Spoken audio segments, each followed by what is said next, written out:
Bonjour à tous. Je suis aujourd'hui accompagné d'Andrei Martianov, un expert en stratégie militaire et navale russe, et également un ancien officier de l'Union soviétique qui a ensuite travaillé aux États-Unis en tant que directeur de l'aérospatiale commerciale. C'est formidable. C'est la première fois que nous parlons, mais je vous ai vu des dizaines de fois. Je voulais commencer par une grande question, à savoir, où en sommes-nous dans la guerre en Ukraine actuellement? Je veux dire, même en Europe, nous semblons avoir abandonné le récit « nous gagnons ». Mais comment interprétez-vous ce qui se passe sur le champ de bataille en ce moment?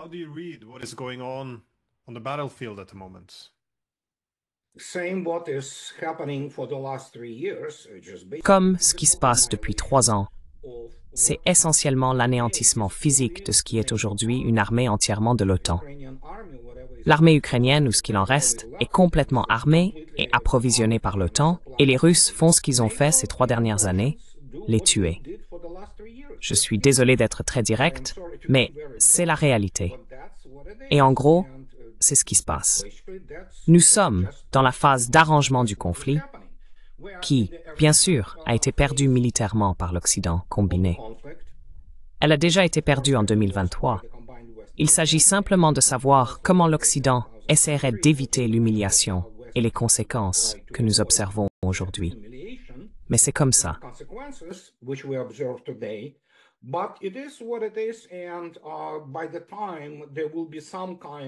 Et d'ici à ce qu'un arrangement soit trouvé entre les États-Unis et la Russie, car ce sont les deux parties en guerre dans ce cas, il n'y aura plus de forces armées ukrainiennes. Je suis désolé d'être direct, mais c'est la réalité. Les restes de la main-d'œuvre ukrainienne seront également anéantis. En fin de compte, pour les Russes, c'est soit nous, soit eux. Aussi simple que cela. Et oui, même en Occident, ils comprennent maintenant qu'ils doivent abandonner ce récit idiot selon lequel l'Ukraine est en train de gagner. Donc oui, c'est la phase dans laquelle nous nous trouvons. Et si vous regardez l'intensité, juste pour que certaines personnes comprennent l'ampleur de cela.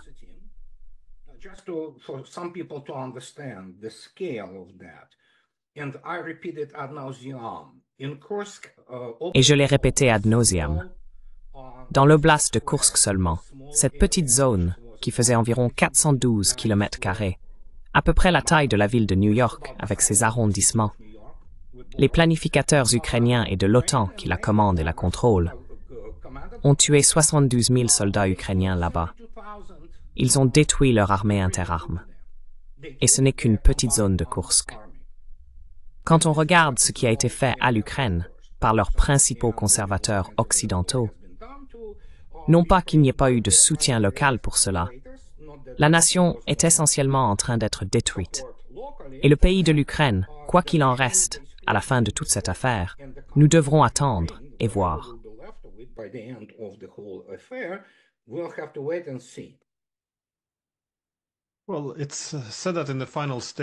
Eh bien, on dit que dans les dernières étapes, du moins historiquement dans les dernières étapes de la guerre, c'est vraiment là que l'on voit les pertes augmenter de manière assez spectaculaire. Et je me demande si nous atteignons un point de rupture, parce que la violence, du moins les pertes, semble s'être intensifiée de manière dramatique. En regardant les vidéos provenant de Chassiv Yar, Kursk, c'est assez horrible de voir le nombre de morts et d'équipements calcinés. Voyez-vous un point de rupture ou comment ça peut continuer?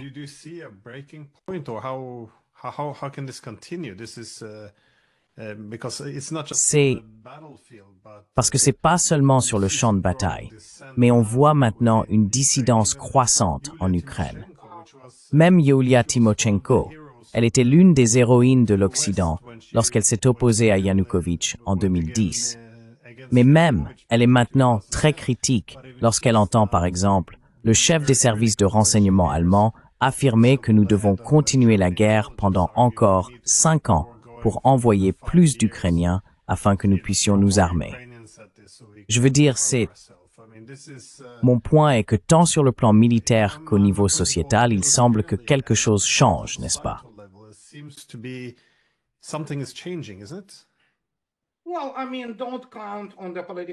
Eh bien, je veux dire, ne comptez pas sur un changement politique en Ukraine. Malgré le fait qu'il y a beaucoup de gens qui ne sont pas seulement dans ce qui était l'Ukraine, qui ont peur. Il n'y a aucun doute là-dessus. Il y a un appareil de sécurité sévère là-bas. Il vous tue si vous soulevez la moindre objection à ce qui est essentiellement une politique perturbatrice par le régime de Kiev. Mais il faut garder à l'esprit que le régime de Kiev est maintenant dirigé depuis Londres. Je veux dire, il y a certaines parties qui sont essentiellement contrôlées par les États-Unis, mais les États-Unis cherchent désespérément une sortie parce que cette humiliation militaire, une fois qu'elle est complètement arrangée, en termes de faits, vous savez, post-factum, si vous le souhaitez, fera paraître le Vietnam et l'Afghanistan comme de la petite bière. Alors ils essayent de le faire.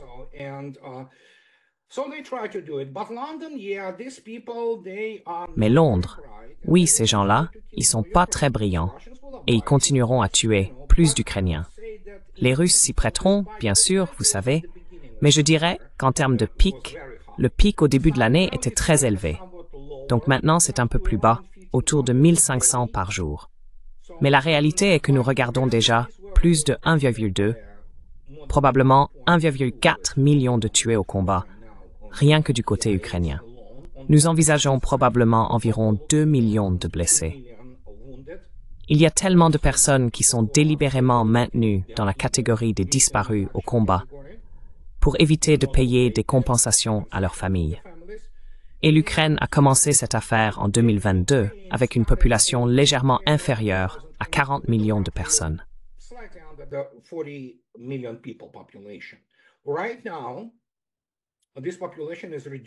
En ce moment, cette population, selon les estimations des pro-Vladimir Poutine, Dmitri Medvedev et des personnes bien plus informées que moi à ce sujet, est d'environ 19 millions.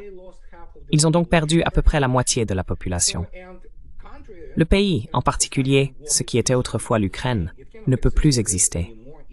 Pour vous donner un exemple, aujourd'hui, ils ont eu leur session de la Rada. Vous savez, c'est aussi illégitime, parce que le mandat a expiré l'année dernière, en même temps que le mandat de Zelensky en tant que président légitime. Pendant la session, toutes les 20 minutes, il lance l'hymne national de l'Ukraine. Nous sommes face à un problème psychiatrique à l'échelle de toute la nation, ou de ce qu'il en reste.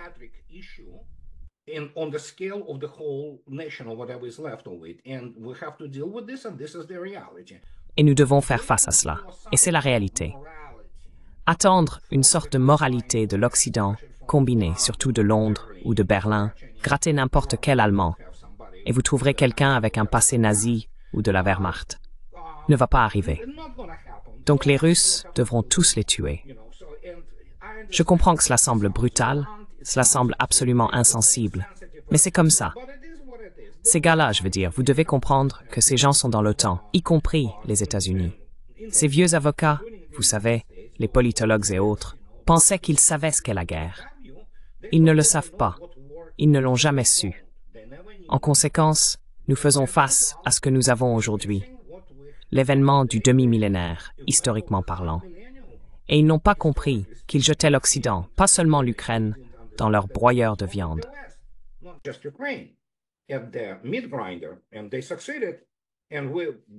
Et ils ont réussi.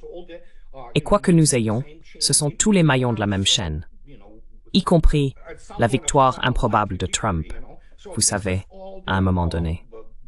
Donc ce sont tous les types de choses spécifiquement liées, comme c'était le cas pour le résultat politique de la Seconde Guerre mondiale en 1945, au champ de bataille du front de l'Est, si vous le souhaitez. Donc c'est l'armée rouge qui a essentiellement façonné le résultat à l'échelle mondiale, bien que les historiens occidentaux aiment l'ignorer. Et maintenant, nous avons cette situation. Et en conséquence, comme je l'ai déjà dit, les Russes tueront autant qu'ils en enverront. Et l'impuissance militaire, l'impuissance militaro-industrielle de l'OTAN a été complètement exposée. Et que puis-je dire? Je ne peux pas contester cela. C'est ma thèse dont je parle depuis plus de 10 ans.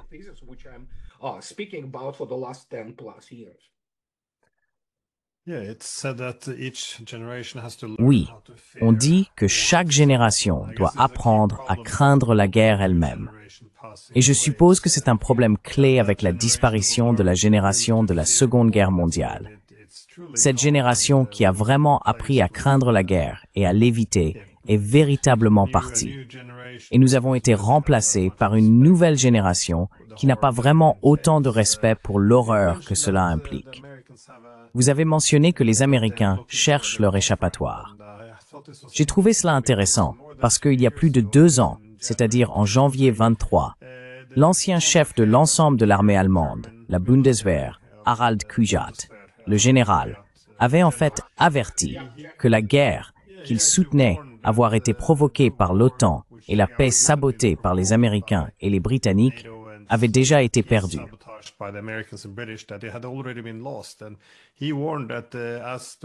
Et il a averti que si la guerre était gagnée par la Russie, les Américains finiraient par se retirer. Et alors les Allemands se retrouveraient seuls face à une Russie très en colère. Il semble que cette prédiction, je suppose, très précise, soit en train de se réaliser. Mais je voulais vous demander à quel point cela affecte le champ de bataille que les Américains cherchent cette issue. Parce que oui, ils envoyaient encore des armes et fournissaient des renseignements. Mais, comme nous l'avons appris dans cet article récent du New York Times, ce n'était pas simplement une guerre par procuration.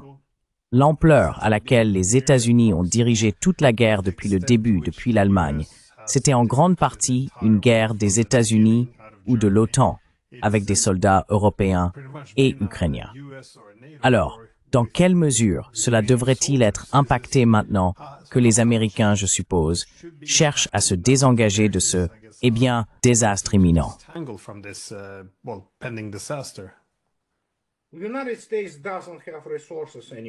Les États-Unis n'ont plus les ressources pour le soutenir de manière significative. La seule ressource qui compte, les Russes adoreraient que, par exemple, entre arrêter les fournitures militaires que les États-Unis peuvent fournir maintenant et éteindre l'ISR, renseignement, surveillance et reconnaissance, les Russes choisiraient volontiers que l'ISR soit éteint.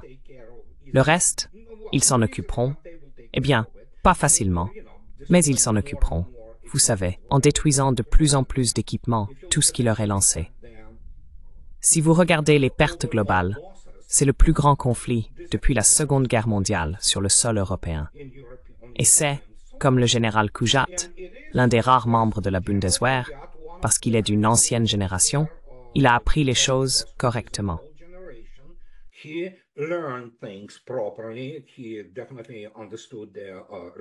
Il comprenait certainement les réalités, par exemple, du groupe de troupes russes, ou plutôt soviétiques, en RDA, en Allemagne de l'Est, et ce qu'ils pouvaient faire dans les premiers mois de la guerre. C'était donc un avis professionnel. Le problème est que vous ne pouvez pas fournir cet avis professionnel à des types comme ceux que nous avons avec l'administration Biden, les escrocs politiques et idéologues, totalement inadéquats, non éduqués, très incultes, tels que Sullivan ou Blinken.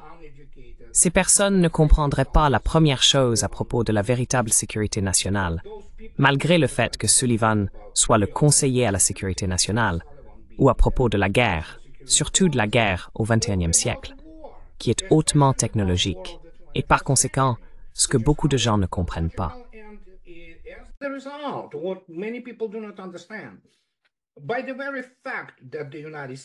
Par le simple fait que les États-Unis ont provoqué cela, ce qui est absolument correct, les États-Unis l'ont planifié, et ils étaient en plein commandement et contrôle dès le départ. Les Russes le savaient. C'était pour que le public occidental commence vraiment à reconnaître que c'était essentiellement une guerre américaine. Mais cela a exposé le niveau amateur de la planification opérationnelle, très stéréotypé, rigide et très peu instruit dans leur façon de voir leurs hostilités. De plus, bien sûr, ils se cachaient derrière les troupes principalement ukrainiennes. Mais c'est le meilleur proxy que l'Occident combiné ait jamais eu. Historiquement, il n'y a jamais eu de meilleur, car essentiellement, au 24 février 2022, c'était l'armée de l'OTAN.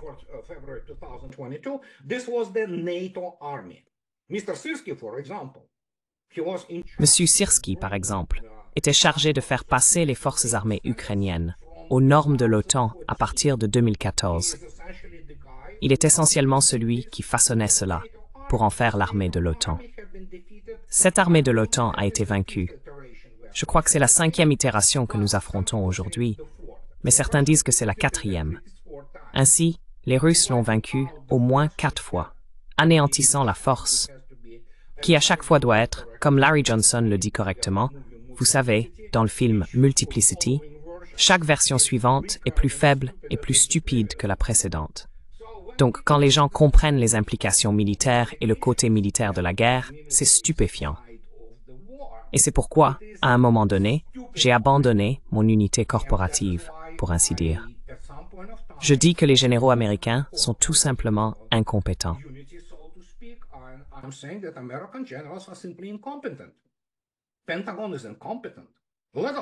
Le Pentagone est incompétent, sans parler des Européens. Ils sont justes, ce sont des plaisanteries.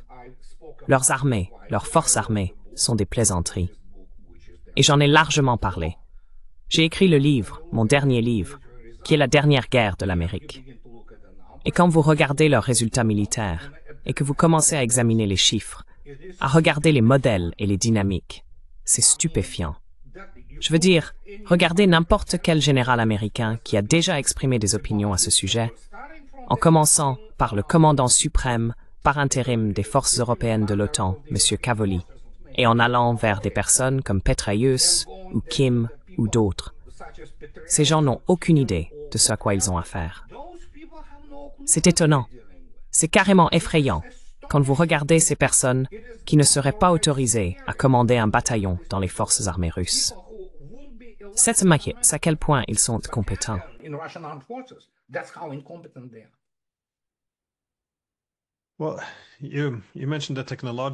Eh bien, vous avez mentionné le changement technologique, l'incapacité à s'adapter. Et je suppose qu'il est assez indéniable que la capacité de la Russie à s'adapter au champ de bataille a été très intéressante. Mais l'un des changements clés a été le rôle des drones FPV. On dit que l'artillerie restera le roi du champ de bataille depuis son invention, mais il semble qu'elle ait été remplacée par les drones FPV, qui sont responsables de la majorité des pertes. Ils sont très bon marché à produire et n'ont pas toujours besoin de la même infrastructure ou formation. Comment voyez-vous ce changement technologique impacter le cours de la guerre? Est-ce en faveur de la Russie ou de l'OTAN?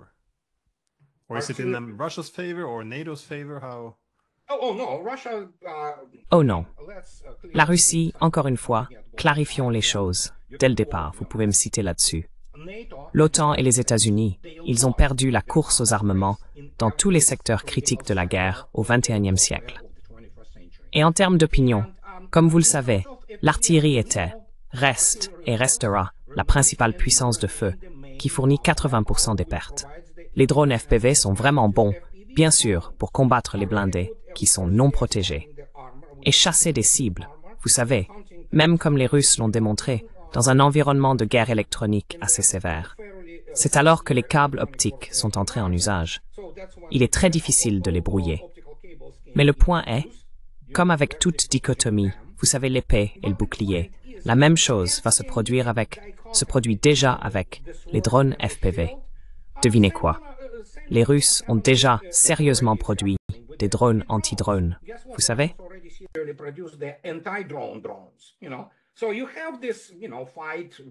Alors, vous avez ce combat là-bas.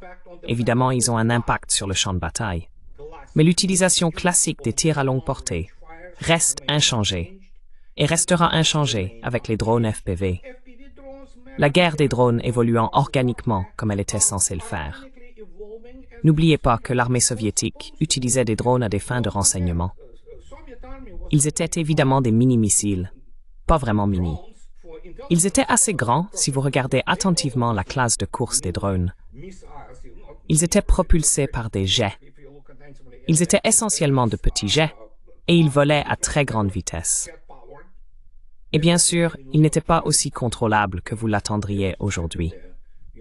Mais ils existent depuis longtemps. Ils ont juste évolué de manière étroite. Et parce que vous pouvez les imprimer en 3D, c'est l'un des éléments que les États-Unis et l'Europe fournissent aux Ukrainiens, les imprimantes 3D.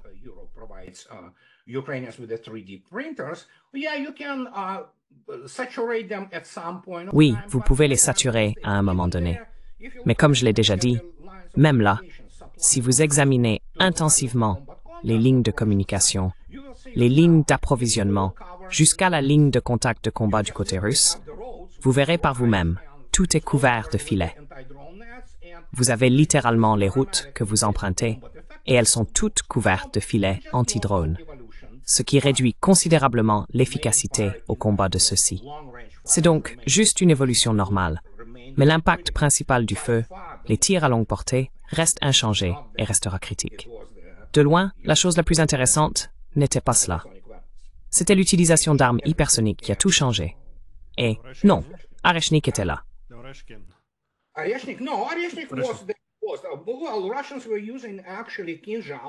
Les Russes utilisaient en fait le Kinzhal, qui est une arme hypersonique, un missile balistique lancé depuis les airs, et bien sûr le 3M-22 Zircon, qui est un missile anti-navire et d'attaque terrestre à Mach 10. Il a été lancé depuis la Crimée par les complexes Bastion. Donc oui, c'était avant Areshnik. Et beaucoup de gens aimeraient en parler. Évidemment, la propagande américaine et la propagande occidentale essayent délibérément de faire taire tout ce qui est de cette nature. Ils utilisaient principalement la propagande ukrainienne. Le Pentagone a avalé lignes, hameçons et plombs tous ces contes de fées de Kiev. Vous vous souvenez du fantôme de Kiev? Celui-là était tellement ridicule qu'à un moment donné, même la BBC a dû intervenir pour le démystifier.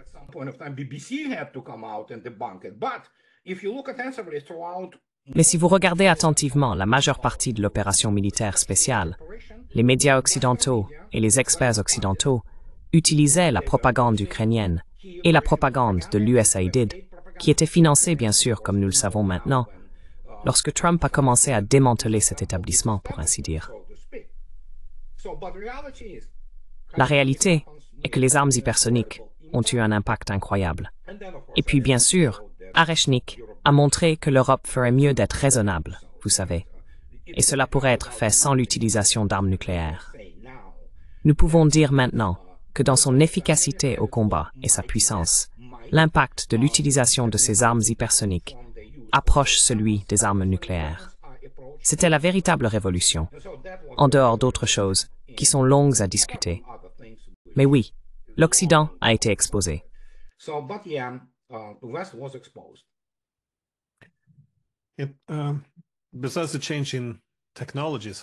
Outre le changement de technologie, comment voyez-vous les tactiques ou même les stratégies de la Russie sur le champ de bataille?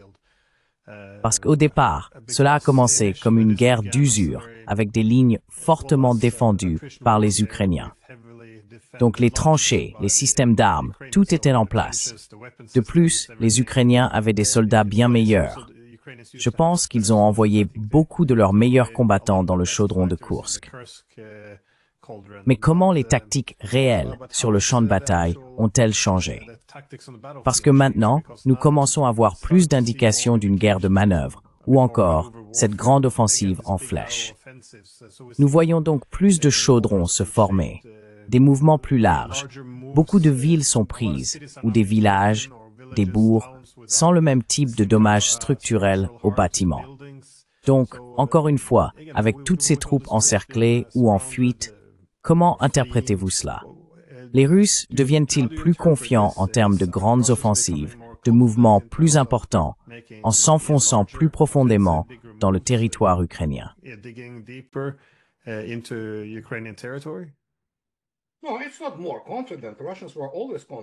Non, il ne s'agit pas d'être plus confiant.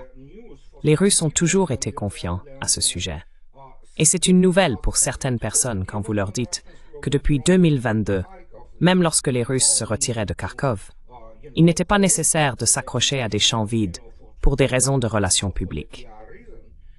Ils n'ont jamais perdu leur initiative opérationnelle. L'initiative opérationnelle est la capacité des troupes à frapper dans n'importe quelle direction opérationnelle donnée. Les Russes ne l'ont jamais perdue. Le problème vient bien sûr du public occidental, qui a grandi avec toutes ces représentations hollywoodiennes sur le fait de simplement traverser le terrain et tout ça. Non.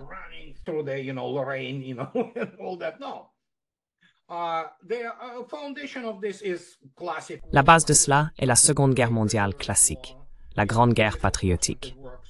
Et c'est bien sûr dans les œuvres de probablement l'un des stratèges les plus importants de notre époque, Alexandre Zvechin, qui a absolument rejeté, par exemple, les idées d'Izerson et de Tukhachevsky sur le coup écrasant et des choses de cette nature.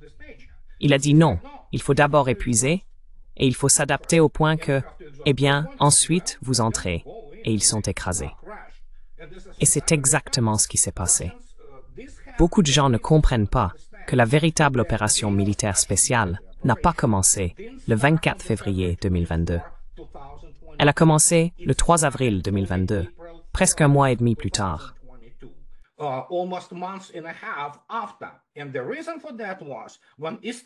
Et la raison en était que lorsque les négociations d'Istanbul ont été sabotées par les États-Unis, par le biais de ce clone, Boris Johnson, qui est essentiellement venu et a dit « Non, non, non, nous allons vous soutenir. Nous allons, vous savez, fournir tout, y compris le commandement et le contrôle. » Donc les négociations ont échoué. C'est à ce moment-là que les Russes ont réalisé qu'on ne peut pas négocier avec ces gens-là. Alors, d'accord, la guerre commence. Et encore une fois, je le répète souvent, je le répéterai encore, il y a une énorme différence entre les opérations, l'opération militaire spéciale et la guerre. Les Russes ne mènent pas la guerre, ils mènent une opération militaire spéciale.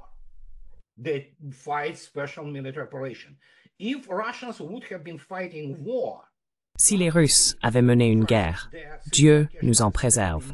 D'abord, leurs pertes civiles auraient été beaucoup plus élevées, probablement d'un ordre de grandeur supérieur, et la tête politique du régime de Kiev aurait disparu très rapidement. C'est ce que beaucoup de gens ne comprennent pas. Les Russes y vont de manière chirurgicale, et ils combattent en mode économie de force pour réduire leurs pertes. Les Russes ont évidemment des pertes. Ils meurent. Il n'y a aucun doute là-dessus. Mais le véritable ratio de pertes est stupéfiant. Il est d'environ 1 pour 10, 1 pour 12. Donc pour chaque soldat russe tué, l'Ukraine en perd 10 ou 12. Dans certains secteurs, parfois c'est même plus élevé.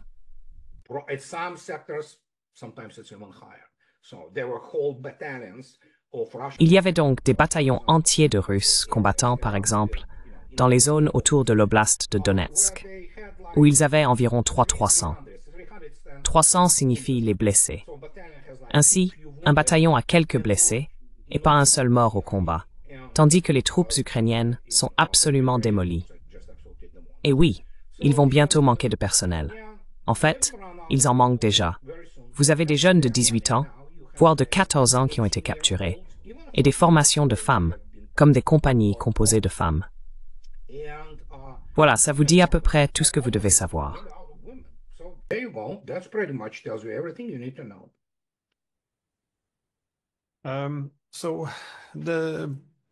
L'hypothèse initiale était donc que la guerre se terminerait sur le champ de bataille, simplement parce qu'il n'y avait pas de diplomatie et que personne ne voulait parler.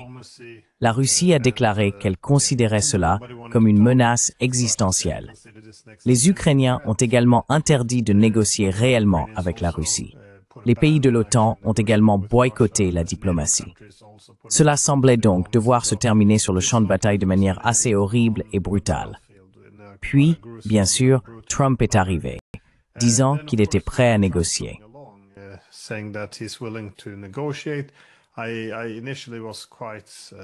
J'étais initialement assez pessimiste, mais encore une fois, il a reconnu les hypothèses de base et les accusations de la Russie selon lesquelles l'expansion de l'OTAN était la source de ce conflit, et il était prêt à aborder ce sujet. Cela a donc donné quelques raisons d'optimisme quant à notre capacité à discuter maintenant de l'architecture de sécurité européenne. Une partie de mon optimisme s'est un peu estompée depuis, étant donné que nous n'avançons pas vraiment. Mais comment interprétez-vous l'état des négociations? Je sais qu'il se passe probablement beaucoup de choses en coulisses que nous ne pouvons pas voir, mais avez-vous une idée de la direction? Oh non, la direction est très simple. Et c'est comme si Vladimir Poutine, Medvedev et Lavrov la répétaient ad nauseam. Soit vous supprimez ces préconditions qui ont tout créé, soit cela continuera, vous savez, et c'est ce qui se passe. Trump ne peut pas perdre cette guerre maintenant. Essentiellement, et encore une fois, cela dépend des conditions et du calendrier. C'est pas encore vraiment sa guerre. Mais s'il traîne les pieds, cela deviendra sa guerre. Et il comprend qu'il ne peut pas soumettre les États-Unis à cette humiliation géopolitique totale.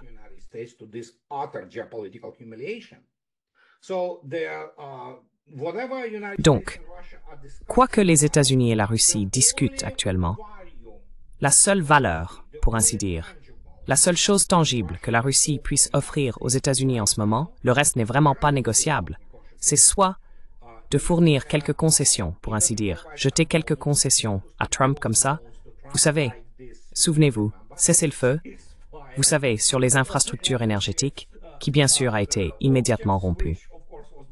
Le 17, il expire, et le reste de la structure énergétique de l'Ukraine sera démoli. Mais au moins, il y a quelques concessions, pour ainsi dire, pour lui montrer que oui, nous comprenons votre position. Nous vous donnons un peu ça. Donc c'est comme plus loin. Vous pouvez l'alimenter dans ces médias américains imbéciles, surtout tous ceux de l'establishment, principalement contrôlés par le DNC.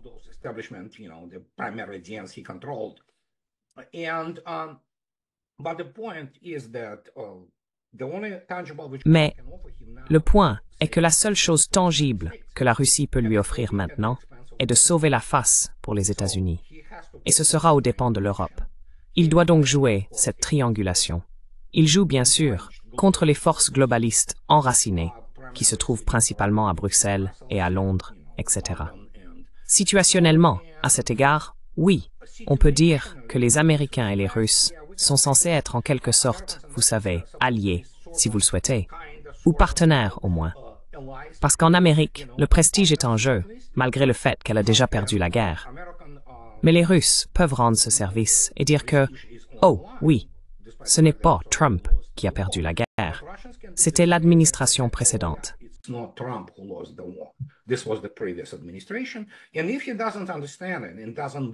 Et s'il ne le comprend pas et ne va pas dans cette direction, cela va être, c'est toujours décidé sur le champ de bataille. Vous savez, souvenez-vous de Zhou Enlai en 1954, le premier ministre de Chine, qui a déclaré, en reformulant une célèbre phrase de Clausewitz, que la guerre est toujours la continuation de la politique par d'autres moyens. Il l'a reformulé en disant que la diplomatie est une continuation de la guerre par d'autres moyens. Et donc, ce que nous avons ici n'est que de la poudre aux yeux. Mais la réalité est qu'elle est toujours dictée par le champ de bataille. Toujours. Elle est toujours dictée par le champ de bataille. Elle est toujours dictée par l'économie réelle et sa taille, l'économie productive industrielle, qui définit tout. Et nous avons le résultat entre nos mains aujourd'hui.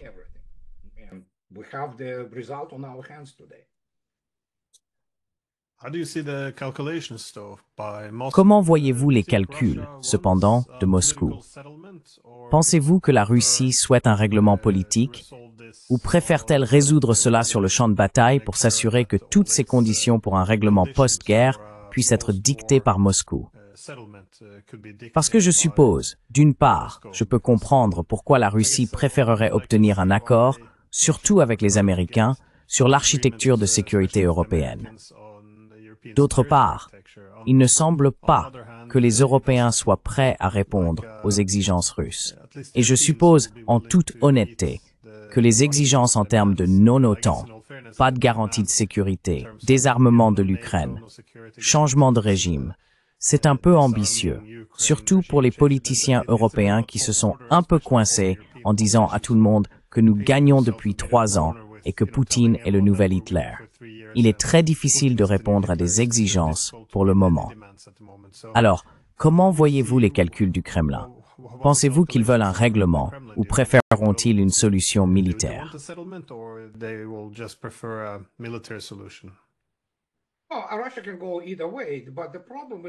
La Russie peut aller dans un sens ou dans l'autre. Mais le problème avec l'Occident est qu'il n'est pas capable de s'entendre. Vous ne pouvez rien signer avec les Européens. Point final. Et ce qui s'est passé de manière dramatique, c'est que dans mes plus de 62 ans, en tant que guerrier de la guerre froide 1.0, un professionnel en plus, je n'ai jamais vu de ma vie et je n'ai jamais ressenti une telle intensité de mépris, voire de haine pure et simple, envers l'Occident, combiné en tant qu'entité politico-militaire chez les Russes. Même pendant la guerre froide, il y avait évidemment beaucoup de choses qui se faisaient par des canaux culturels. Vous aviez cette cinématographie française et des choses de cette nature, et oh mon Dieu. Donc l'Occident, nous faisons peut-être partie de l'Occident.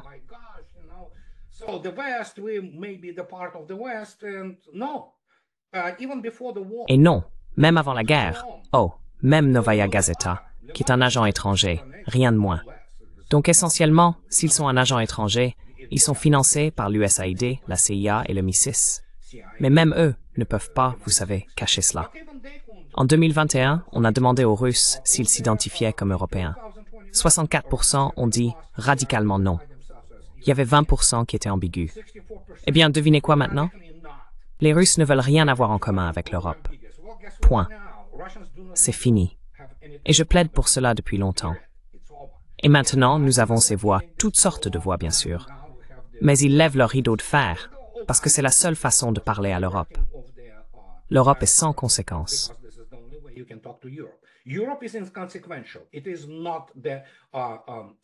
Ce n'est pas le sujet des relations internationales.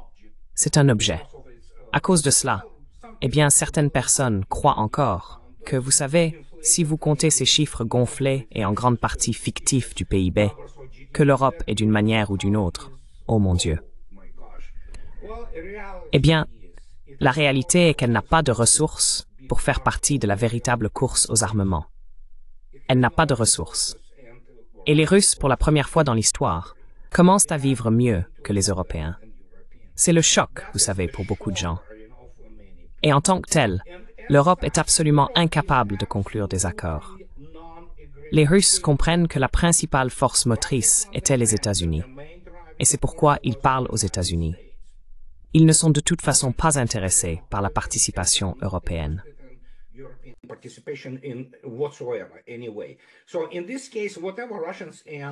Dans ce cas, peu importe ce que les Russes et les Américains décident, peu importe comment les États-Unis veulent, eh bien Trump appelle ça MAGA, vous savez.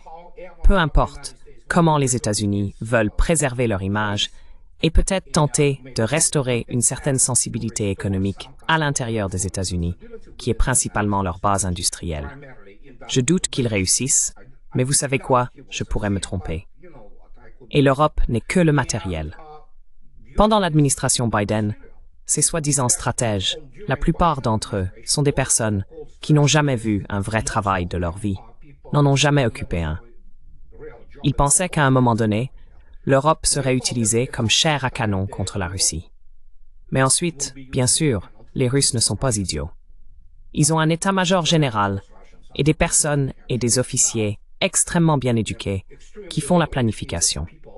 Et ils ont des chiffres, de vrais chiffres de la vraie économie, de vraies ressources.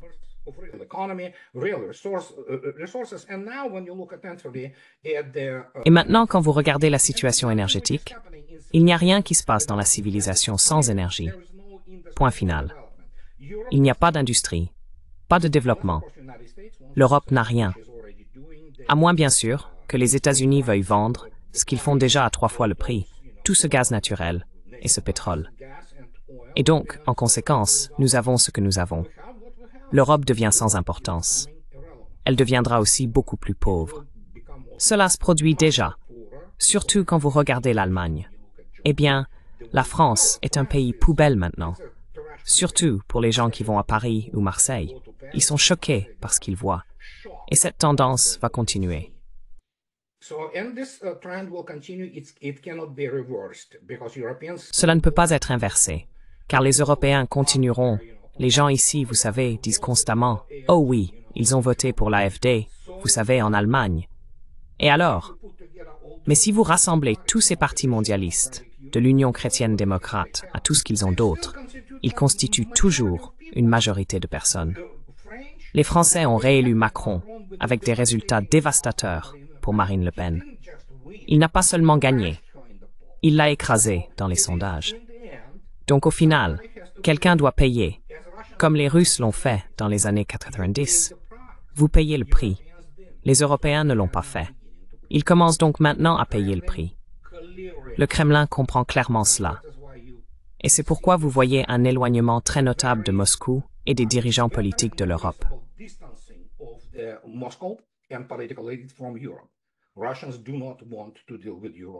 Les Russes ne veulent plus traiter avec l'Europe. Point final. Ils doivent traiter avec les États-Unis. Les États-Unis restent toujours la superpuissance économique et militaire, bien que moins impressionnante qu'elle ne l'était. Mais malgré tout, il faut composer avec elle. Il y a beaucoup d'armes nucléaires, et il existe différents types d'approches pour la configuration de la sécurité, surtout entre superpuissances nucléaires, qui peuvent anéantir le monde plusieurs fois. Ils doivent donc communiquer. Ils doivent trouver un modus vivendi. Les Russes ouvrent leurs bras aux Européens normaux, qui tiennent aux valeurs traditionnelles et qui valorisent leurs racines chrétiennes de la civilisation européenne. Mais, vous savez, beaucoup de gens l'ont manqué il y a environ 3 mois, je pense, peut-être 4.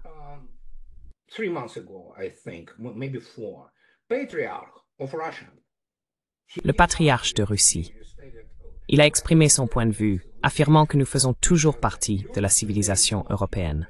C'est juste qu'aujourd'hui, l'Europe n'est plus l'Europe. Donc presque, vous savez, avec cette célèbre remarque sur le fait qu'il y aura, vous savez, 2 Roms, la Russie étant la 3e, je veux dire, Moscou est la 3e, et il n'y en aura pas de 4e. C'est juste en regardant cela, mon Dieu. C'est un peu correct maintenant, vous savez. Et c'est ce que nous avons. Nous assistons à un changement géopolitique d'une ampleur tectonique que je n'ai jamais vu auparavant. Je pensais que l'effondrement de l'Union soviétique, que j'ai à peine survécu, était quelque chose de spécial. Mon Dieu, ce que nous avons maintenant, c'est littéralement un bouleversement mondial. C'est ce que nous observons.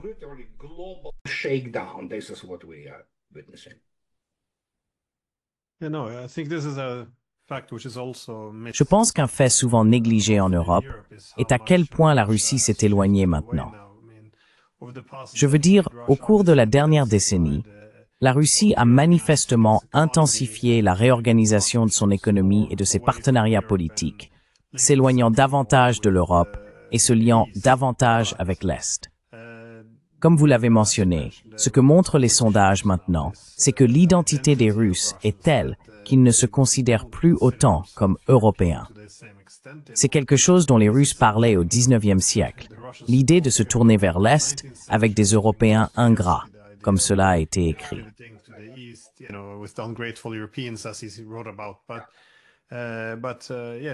Je travaillais comme professeur à la Higher School of Economics, Vyshka, et je me souviens de nos étudiants. Ils apprenaient tous des langues asiatiques, soit le japonais, le chinois ou le coréen. Cela prépare vraiment à ce nouveau monde, je suppose, post-européen. Et je pense que c'est ce que beaucoup de gens ne comprennent pas, qu'une fois cette guerre terminée, l'idée que l'Europe puisse imposer toutes les conditions pour rétablir les relations avec la Russie, l'idée que la Russie ne veuille plus rien avoir à faire avec l'Europe, et pas seulement à cause de la guerre, mais d'un mépris général. Et je pense que même maintenant, on le voit depuis les États-Unis. Bien sûr, J.D. Vance en étant l'incarnation, mais clairement, c'est un mépris plus large.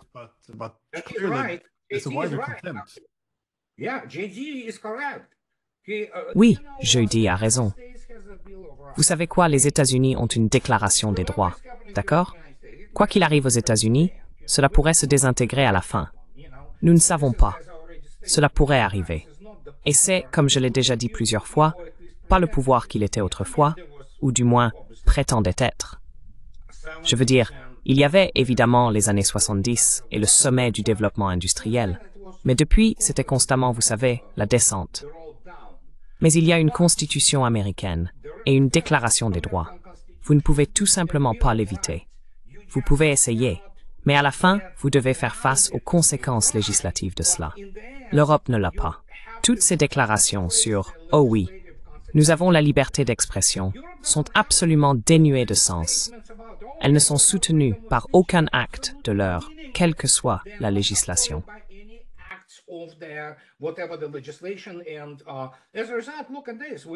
Et par conséquent, regardez ça. Nous avons quoi?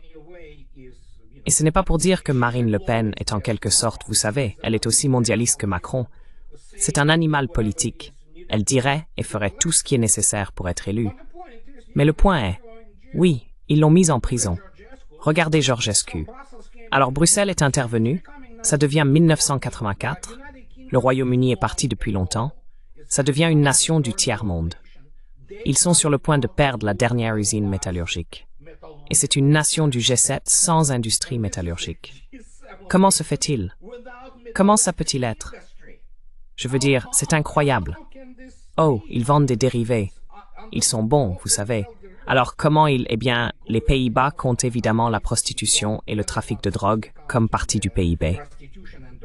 Voilà ce que l'Europe est devenue. Et c'est un spectacle de monstres.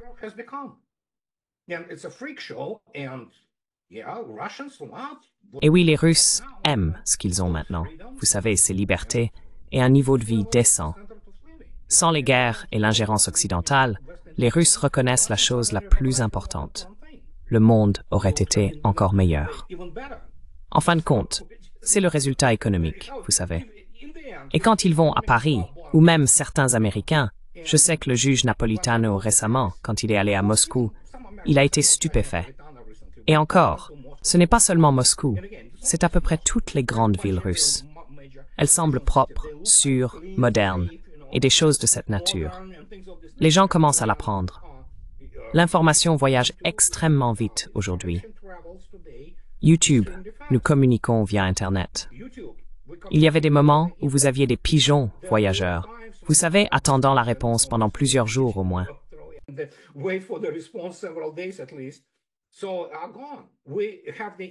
Nous avons donc une communication instantanée et beaucoup de gens parlent depuis différents pays. Vous regardez les forums de discussion ou mon blog par exemple. Du monde entier, des gens, du Brésil à l'Europe, en passant par, vous savez, les Britanniques, les Français, les Russes, ils communiquent tous, ils discutent en quelque sorte. Et c'est très important, vous savez. Donc, peut-être que c'est un des facteurs que nous ne devrions pas écarter si facilement. Parce qu'en fin de compte, il y a encore beaucoup de communication au niveau de la population. Mais les Russes, vous avez tout à fait raison, ne veulent pas être associés à l'Europe moderne, tout en conservant, bien sûr, une perspective culturelle qui est définitivement européenne, sans aucun doute.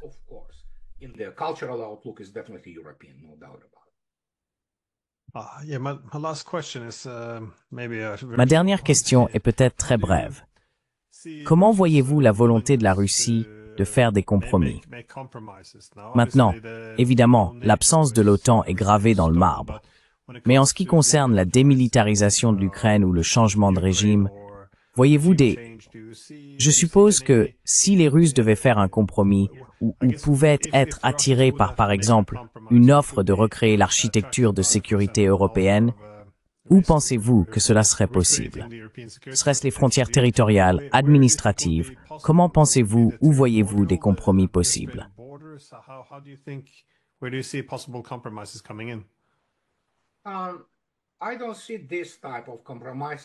Je ne vois pas ces types de compromis se faire facilement. Je ne pense pas que les Russes soient prêts à en parler. Et n'oubliez pas, tout au long de cette opération militaire spéciale, au cours des 3 dernières années, même leurs objectifs militaires et politiques, ont quelque peu changé. Ils ont évolué, évidemment, au fur et à mesure que les choses progressaient. Par exemple, vous n'entendez plus Vladimir Poutine ou quiconque du Conseil de sécurité russe prononcer une phrase telle que « ce sont des peuples frères ». Pour les Russes, ils ne le sont pas. Les Russes n'aiment pas les Ukrainiens. C'est fini. Tout cela, après les atrocités et ce qu'ils ont fait, ils continuent. Londres, en particulier, alimente l'activité terroriste en Russie. Une grande partie est dirigée par le GUR, qui est bien sûr celui de M. Boudanov, des forces armées ukrainiennes.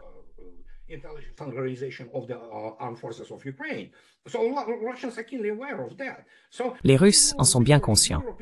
Donc, quand littéralement l'Europe est derrière cela, et les États-Unis, quel genre de relation attendez-vous? Les Russes ne font pas confiance. Cependant, je crois qu'il pourrait y avoir une sortie, si vous le souhaitez, politiquement, de sorte que, d'accord, nous convenons d'un certain type de compromis politique maintenant, mais ce sera un compromis très temporaire jusqu'à ce que, purement sur un type d'arrangement diplomatique et de droit international, il sera inévitable que l'Ukraine soit complètement brisée, avec Kiev et quelques oblasts autour restant l'Ukraine. Mais finalement, nous savons qu'Odessa et Nikolaïev déclareront leur indépendance à peu près de la même manière que cela a été fait avec les républiques du Donbass. Et puis, bien sûr, les Russes joueront diplomatiquement pour ne pas humilier immédiatement les États-Unis. Et c'est le seul point aujourd'hui. Comment les États-Unis peuvent éviter une humiliation totale? Et c'est l'essentiel. C'est pourquoi les Russes et les Américains se parlent. Vous savez, comme cela a déjà été dit, la seule chose tangible que la Russie peut offrir aux États-Unis en ce moment est de sauver quelque peu la face. Comment cela se passera, je ne sais pas. Évidemment, le Kremlin le sait bien mieux que moi. Je suis juste un ancien militaire qui observe la configuration de la ligne de front et ce qui s'y passe au niveau opérationnel. Les guerres ne se gagnent pas tactiquement. Elles se gagnent au niveau opérationnel et stratégique. Et la victoire au niveau opérationnel et stratégique a déjà été obtenue. Et comme je le dis, depuis environ 1 an, c'est une phase d'arrangement. Il était clair qu'à un moment donné, Trump voudrait parler.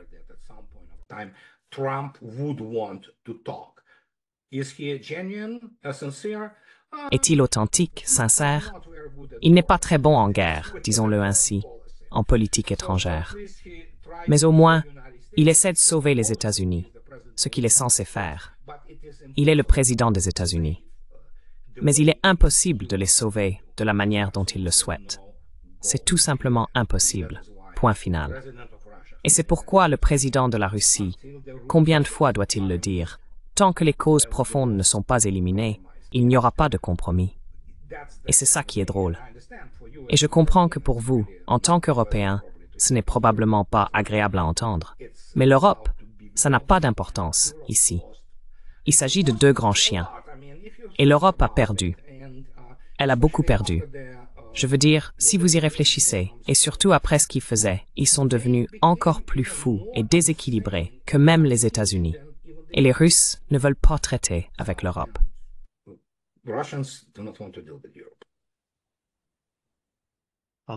Andrei Martianov, merci beaucoup pour votre temps. C'était très intéressant d'avoir votre point de vue. Donc, oui, merci encore pour votre temps.